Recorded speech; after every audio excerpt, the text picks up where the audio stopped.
आमीन आमीन। स्वागत है यीशु मसीह की प्रेजेंस में और स्वागत है खुदावंद की उस पवित्र जगहों पर, भवनों में जहां पर आप इस समय बैठे हैं।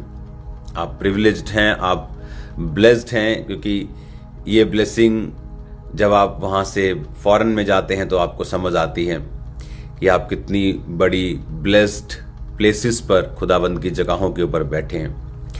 मैं आपके साथ इसी हफ्ते वहीं पे हूँगा। पाम संडे आ रहा है, ईस्टर आ रहा है। पाम संडे से पहले मैं वहाँ पे हूँगा आपके पास, और ईस्टर के दिन और जो थर्सडे मीटिंग होगी, गुड फ्राइडे मीटिंग होगी, बहुत सी ऐसी चीज़ें हैं जो परमेश्वर ने मुझे बताई हैं करने के लिए। उन मीटिंग्स में आप उन मीटिंग्स को देखकर, उनको अटेंड करके आप सेम नहीं रहेंगे, आपकी लाइफ सेम नहीं रहेगी। 100% आप चेंज होंगे ब्लेसिंग के लिए।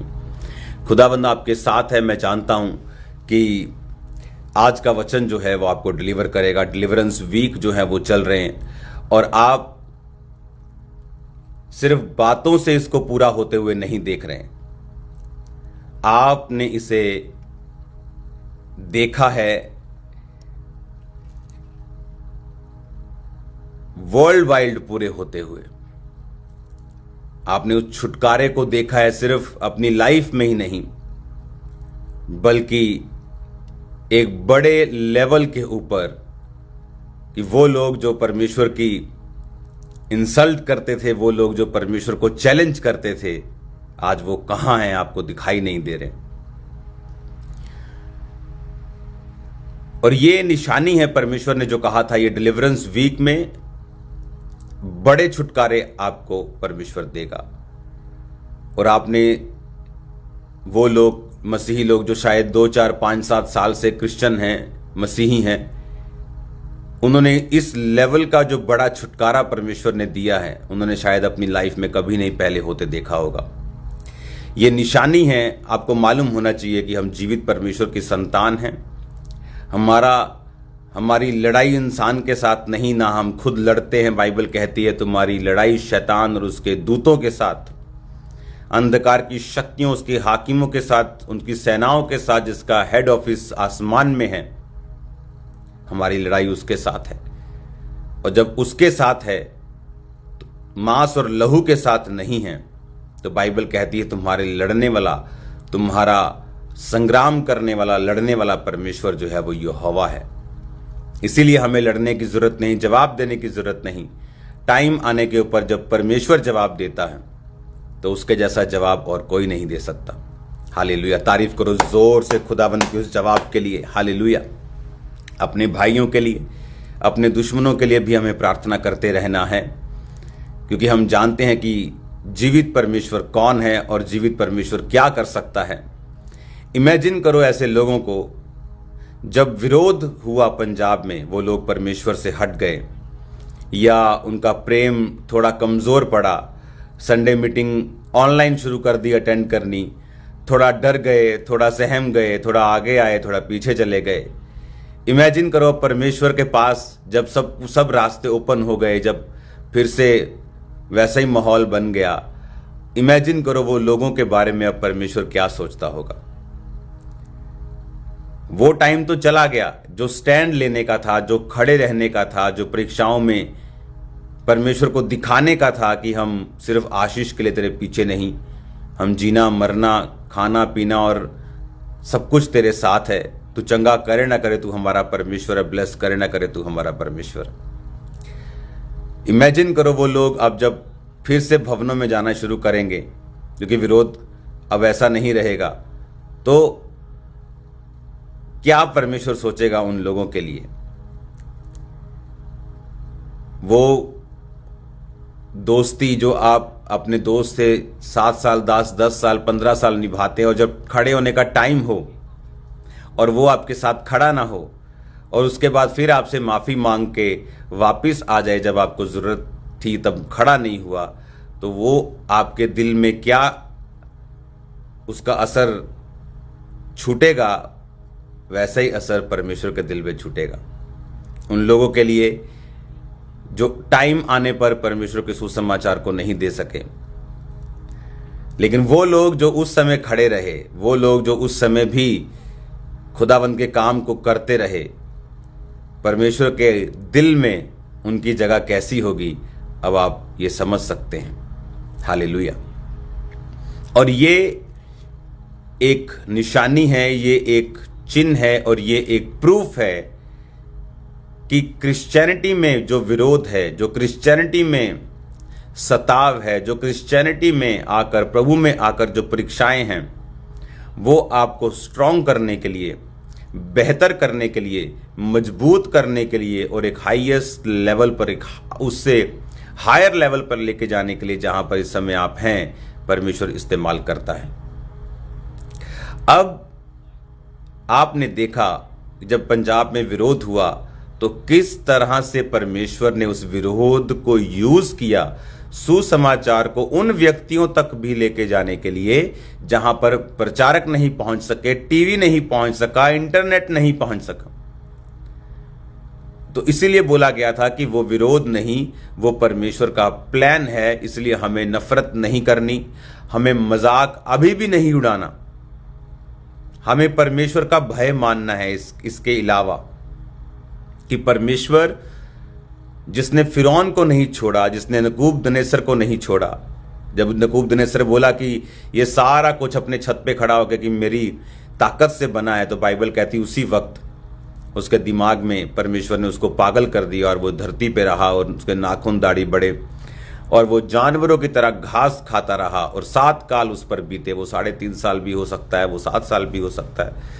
वो 7 काल बीतने के बाद जब उसने ऊपर अपनी आंखें उठाई और खुदा को कहा कि खुदावन तू ही है जो उठाने वाला और मारने वाला और रखने वाला और सिंहासन देने वाला और छीनने वाला, और जब परमेश्वर की ओर उसने देखा तो लिखा उसकी बुद्धि ज्यों की त्यों हो गई। हम भी तो परमेश्वर के विरोधी ही थे, तुम भी थे और मैं भी था। तो परमेश्वर ने हमें नष्ट नहीं किया बल्कि हमारे लिए प्रार्थनाएं हुई, हमें सुसमाचार मिला और हम बचाए गए। और इसी तरह आपने दूसरे लोगों के लिए भी प्रार्थनाएं करनी है। आमीन। और अब ये सीखने वाली बात ये है, आज मैं आपके साथ वचन को पढ़ूंगा। पहला पतरस 1 अध्याय उसकी 6 आयत को, इस प्रकार तुम मगन होते हो, यद्यपि अवश्य है कि अभी कुछ दिन के लिए नाना प्रकार की परीक्षाओं के कारण दुखी हो। ये इसलिए हुआ कि तुम्हारा परखा हुआ विश्वास, जो आग से ताए हुए नाशवान सोने से भी कहीं अधिक बहुमूल्य है, यीशु मसीह के प्रकट होने पर प्रशंसा, महिमा और आदर का कारण ठहरे। उससे तुम बिन देखे प्रेम रखते हो और अब तक उस पर बिन देखे भी विश्वास करके ऐसे आनंदित और मगन होते हो जो वर्णन से बाहर है और महिमा से भरा हुआ है, और अपने विश्वास का प्रतिफल अर्थात आत्माओं का उद्धार प्राप्त करते हो। आत्माओं का उद्धार प्राप्त करते हो। इसी उद्धार के विषय में उन भविष्यद्वक्ताओं ने बहुत खोजबीन और जांच पड़ताल की, जिन्होंने इस अनुग्रह के विषय में जो तुम पर होने को था भविष्यवाणी की थी। उन्होंने इस बात की खोज की कि मसीह का आत्मा जो उनमें था, जो पहले से ही मसीह के दुखों की और उसके बाद होने वाली महिमा की गवाही देता था, वो कैसे, कौन से समय की और संकेत करता था। उन पर यह प्रकट किया गया कि वे अपनी नहीं वरन तुम्हारी सेवा के लिए बातें कहा करते थे, जिनका सुसमाचार अब तुम्हें उनके द्वारा मिला, जिन्होंने पवित्र आत्मा के द्वारा जो स्वर्ग से भेजा गया तुम्हें सुसमाचार सुनाया, और इस बातों को स्वर्गदूत भी ध्यान से देखने की लालसा करते हैं। 11 आयत फिर से पढ़ूंगा। उन्होंने इस बात की खोज की कि मसीह का आत्मा जो उनमें था पहले से ही मसीह के दुखों और होने वाली बाद वाली महिमा की गवाही देता था। 10 आयत को फिर से पढ़ूंगा। इस उद्धार के विषय में उन भविष्यद्वक्ताओं ने बहुत खोजबीन और जांच पड़ताल की, जिन्होंने उस अनुग्रह के विषय में जो तुम पर होने को था भविष्यवाणी की थी। अब ये कहता कि तुम मगन तो हो, पर परीक्षाओं में होने के कारण तुम उदास हो, ताकि तुम्हारा विश्वास जो है वो परखा जाए और तुम महिमा और आदर का कारण ठहरो। कहता इस उद्धार के विषय में उन भविष्यद्वक्ताओं ने खोजबीन और जांच पड़ताल की कि जो अनुग्रह तुम पर होने का था भविष्यवाणी की। इसमें कहने का मतलब ये है कि जो पतरस था, जो ये लिखने वाला जो है इस पत्री को, वो पतरस था। जो पतरस था, जो पौलुस था, जो परमेश्वर के जो बाकी चेले थे, वो परमेश्वर के साथ रहे थे। उनको मालूम था कि इन क्रिश्चियनिटी प्रभु में आने के बाद कोई भी दुख जो है, कोई भी कष्ट जो है वो व्यर्थ नहीं है। कोई भी परीक्षा जो है उसमें परमेश्वर का एक मकसद है। परमेश्वर अपने बच्चों को यूं ही परीक्षा में या दुखों में देना नहीं चाहता। वो उनको कुछ सिखाने के लिए, उनको बढ़ाने के लिए कई बार परमेश्वर ऐसी स्थितियों से, परिस्थितियों से उनको निकालता है। और बाय एक्सपीरियंस उनको ये भी मालूम था कि परीक्षा होने के बाद, दुखों से निकलने के बाद वो कैसी महिमा है जो उनको मिली। और इसी महिमा के लिए जब वो कलीसिया को प्रीच करते थे और जब कलीसिया उन्हीं दुखों से निकलती थी, जैसे 2004 और 5 में मैं विरोध से, कष्टों से, बीमारियों से, दुष्ट आत्माओं से निकलता था, तो आज जब आपकी लाइफ के ऊपर वो परीक्षाएं आई, जब हमने मास लेवल के ऊपर विरोध को देखा, हमने सताव को देखा, क्रिश्चियनिटी के ऊपर आरोप लगते हुए देखे, क्रिश्चियनिटी की इंसल्ट करने की कोशिश करते हुए लोगों को देखा, तो मैंने क्या कहा था आपसे कि ये परमेश्वर का एक प्लान है, ये उसकी सुसमाचार को लेके जाने की एक योजना है। और जब ये हो जाएगा तो परमेश्वर वो सब चीजों को पॉजिटिव करेगा, आपको भी ब्लेस करेगा, कलीसियाओं को भी ब्लेस करेगा। और जो बेदारी अब क्रिश्चियनिटी में, वो चाहे कलीसिया के लेवल पर हो, वो चाहे पॉलिटिकल लेवल पे हो, जो पंजाब में होगी, पूरे वर्ल्ड के लिए वो एक मिसाल होगी। मैं इंडिया की बात नहीं कर रहा हूं, होल वर्ल्ड के लिए वो मिसाल होगी। इंडिया के लिए तो होगी ही होगी, क्योंकि बाइबल कहती है जब परीक्षाएं आई तो भविष्यद्वक्ताओं ने खोजबीन, जांच पड़ताल की और उस अनुग्रह के विषय में जो तुम पर होने का था भविष्यवाणी की थी। उनको मालूम था कि जो तुम्हारे साथ बीत रहा है, this is not in when, ये ऐसे ही नहीं हो रहा कि ये व्यर्थ नहीं है, ये व्यर्थ में नहीं जाएगा, बट वो एक परमेश्वर की योजना के तहत है। और जब वो योजना पूरी हो जाएगी तो उन्होंने भविष्यवाणी की कि तुम परमेश्वर के अनुग्रह को देखोगे। डोंट वरी, खड़े रहो और अड़े रहो और परमेश्वर की महिमा को करते रहो। और अब कहता परमेश्वर, मसीह का आत्मा जो उनमें था पहले से मसीह के दुखों, 11 आयत में लिखा, और होने वाली बाद वाली महिमा की गवाही देता था। कि पहले तो वो दुखों की गवाही देता था, पर कौन सा दुख है जो आपको मिलेगा मसीह में आके, जो गारंटेड है, वो है सताव। बाकी कोई दुख, बीमारी, दुष्ट आत्मा परमेश्वर आपको नहीं देता।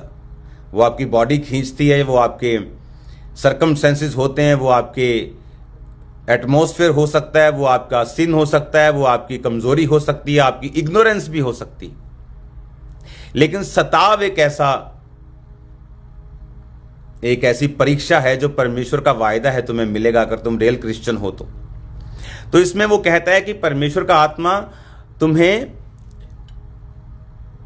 मसीह के दुखों की और उसके बाद होने वाली महिमा की गवाही देता था। कि तुम्हारे मसीह के दुखों की और उसके बाद होने वाली महिमा की, कि जो दुख तुम पर आए हैं उसके बाद परमेश्वर तुम्हें महिमा भी देगा, तुम्हें ऑनर भी करेगा, तुम्हें इज्जत भी करेगा।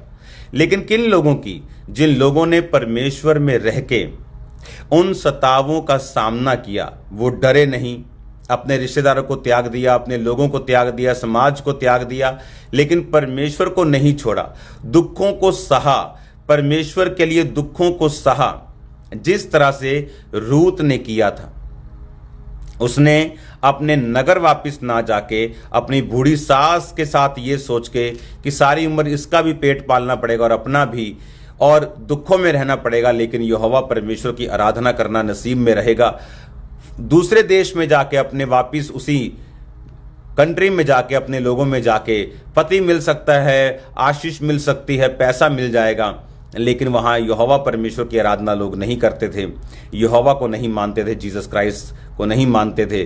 तो उसको मालूम था कि वहाँ रहकर उसे उस पाप में फिर से नहीं जाना, और इसलिए उसने दुखों का रास्ता चुना, लेकिन साथ में यहोवा को चुना। और बाइबल कहती है वो पहले से ही मसीह के दुखों की और बाद में होने वाली महिमा की गवाही देता था।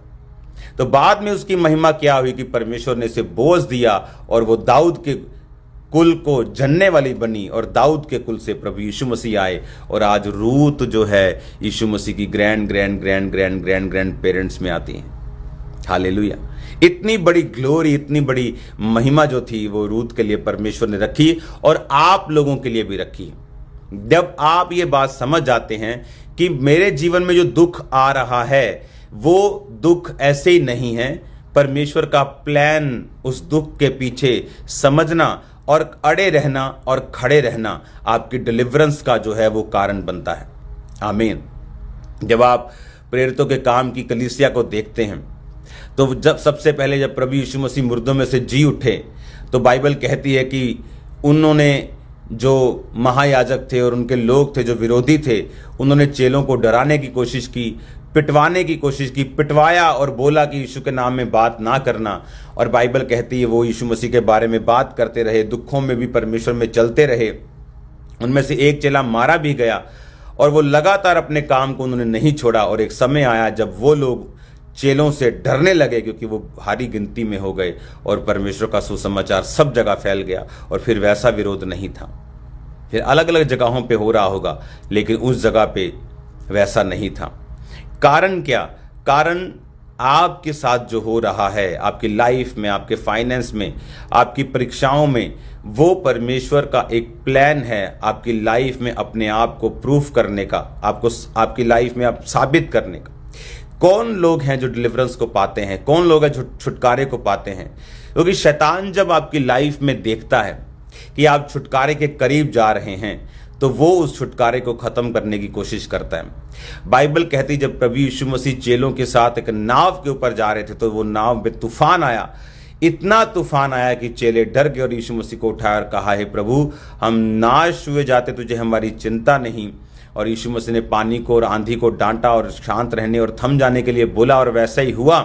और अगले दिन सुबह जब वो गिरसेनिया में पहुंचे तो एक मनुष्य उन्हें मिला जो पागल था, जो अपने आप को पत्थरों से घायल करता था, नंगा रहता था, बेड़ियों से उसको जब बांधते थे सांकलों से सांकल तोड़ देता था, इतना वो मजबूत आदमी था। शरीर में नहीं, आत्मा उसकी जो थी दुष्ट आत्मा के साथ वो मजबूत हो गया था, शारीरिक रूप से उसको ताकत मिल गई थी। और बाइबल कहती है जब कब्रों में वो रहा करता था, जब यीशु मसीह वहां पे आए तो भागा भागा आया, है बोला, हे परम प्रधान परमेश्वर के पुत्र, तेरा मुझसे क्या काम, मुझे पीड़ा ना दे। यीशु मसीह ने जब कहा निकल जाने के लिए और पूछा तुम्हारा नाम क्या है, तो उन्होंने कहा हम सेना है। सेना का मतलब बहुत से दुष्ट आत्माएं, फाइनेंस को खराब करने वाली भी, शरीर को खराब करने वाली भी, बीमार करने वाली भी, हर तरह की दुष्ट आत्मा उसमें थी, इसलिए वो पागल हो गया था। कुछ लोगों में बीमारी का दुष्ट आत्मा बीमार हो जाते हैं, कुछ लोगों में कमजोरी का दुष्ट आत्मा, अशुद्धता का दुष्ट आत्मा, व्यभिचार का, उसमें सभी घुस गए थे। और जीसस क्राइस्ट ने उसको जब फ्री किया तो बाइबल कहती वो जब बैठा परमेश्वर के साथ सचेत हो गए तो लोग डर गए। इमेजिन करो एक रात पहले क्या हुआ था। एक रात पहले चेलों को लगता कि वी आर डेड, हम खत्म हो गए। लेकिन परमेश्वर जानता था कि ये जो परीक्षा है ये आने वाली सुबह का एक छुटकारा है जो तुम देखोगे, लेकिन उनकी स्पिरिचुअल आइज जीसस क्राइस्ट की तरह नहीं थी। यीशु मसीह को मालूम था कि शैतान छुटकारे से पहले उनको हिलाने की और ख़त्म करने की कोशिश कर रहा है। और उसी तरह से जब आपको दिखता नहीं स्पिरिचुअली, आप नहीं जानते कि परमेश्वर का आत्मा किस दिशा में आपको छुटकारे की ओर लेके जा रहा है, और शैतान पूरी कोशिश करता है एक नाइट पहले, एक महीना पहले, एक साल पहले आपको फिनिश करने की। उसे मालूम है कि आपकी लाइफ में एक बड़ा छुटकारा जो है वो एंटर कर रहा है। अपने छुटकारे को प्राप्त करने के लिए, जो प्राप्त किया है उसमें बने रहने के लिए, जो बन चुका है उसमें उसको बढ़ाने के लिए, ग्रो करने के लिए आपको परमेश्वर में खड़े और अड़े रहना पड़ेगा। आमीन। और बाइबल कहती है उन भविष्यद्वक्ताओं ने बहुत खोजबीन और जांच पड़ताल की 10 आयत में लिखा और उस अनुग्रह के विषय में जो तुम पर होने का था भविष्यवाणी की थी। ये चीजें मैं आपको बता चुका हूं आपकी लाइफ में क्या होगा, विरोध के बाद पंजाब में क्या होगा, विरोध के बाद कलीसियाओं में क्या होगा।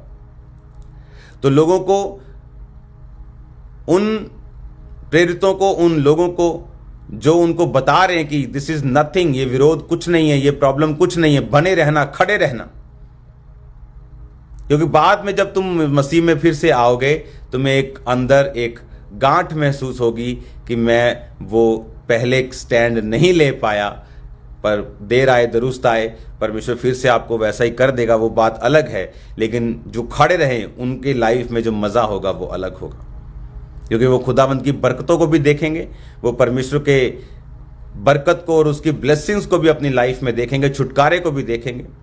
तब क्या होता है जब हम खड़े रहते हैं, वो डिलीवरेंस जो परमेश्वर ने हमारे लिए रखी है, हमारे फाइनेंस के लिए, हमारे परिवार के लिए, हमारी जिंदगियों के लिए रखी है, वो हमारी लाइफ में एंटर करना शुरू करती है।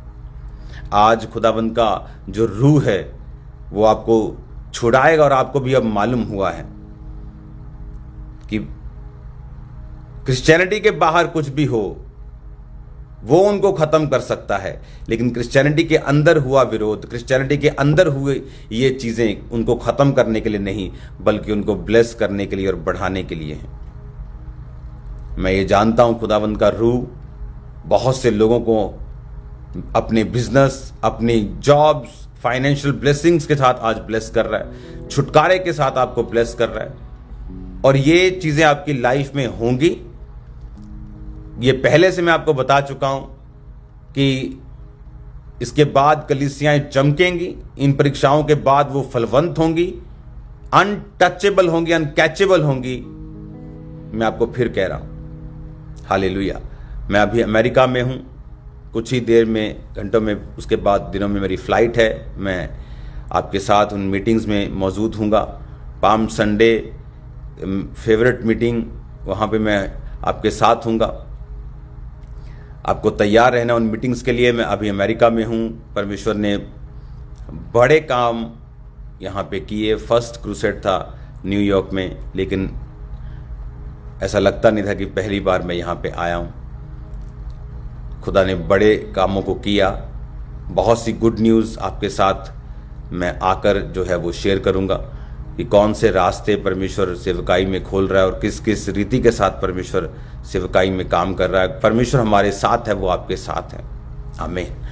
अपनी आंखों को बंद करो, अपने हाथों को उठाओ। Thank you Jesus. Holi spirit, right now in लोगों को आप छुएं और टच करें। सब जन खड़े हो जाओ, अपने हाथों को उठाओ। छुटकारा छुटकारा छुटकारा छुटकारा छुटकारा छुटकारा यीशु नासरी ने दिया छुटकारा, यीशु नासरी ने दिया छुटकारा, छुटकारा छुटकारा छुटकारा छुटकारा छुटकारा छुटकारा। खुदावंद तेरे जीवित नाम में मैं इनकी लाइफ के लिए मांगता हूं, तेरा छुटकारा राइट नाउ इनके जीवनों में, इनके शरीरों में एंटर करे। राइट नाउ मैं देख रहा हूं खुदावंद की रूह एक सिस्टर को जो खामरा चर्च के नीचे, जहां नीचे बैठते हैं लोग, उस सेक्शन में बैठी, मेन पंडाल में, ओवरफ्लो में नहीं, जो मेन पंडाल है। मैं देख रहा हूं दुष्ट आत्मा आपकी चेस्ट को पकड़ के रखता है, ये फुट पाइप वाली जगह को इधर से इस तरह से,